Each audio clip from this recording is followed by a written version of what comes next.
इथं मी वाळवणची मिरची कशी बनवायची ते दाखवणार आहे। त्यासाठी मी इथं फुटाण्याची डाळ घेतली, मुरमुरे घेतले, जिरं, मेथी दाणे आणि हिंग आणि मीठ आणि याचं वाटण करून घेतलं आणि त्याच्यानंतर ह्याच्यामधलं मिरच्यामधलं बी काढून घेतलं।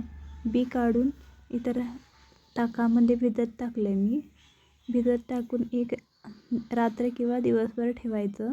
त्यानंतर असं भरून घ्यायचं, वाटण केलेलं आहे ते मस्त असं एक एक करून भरून घ्यायचं।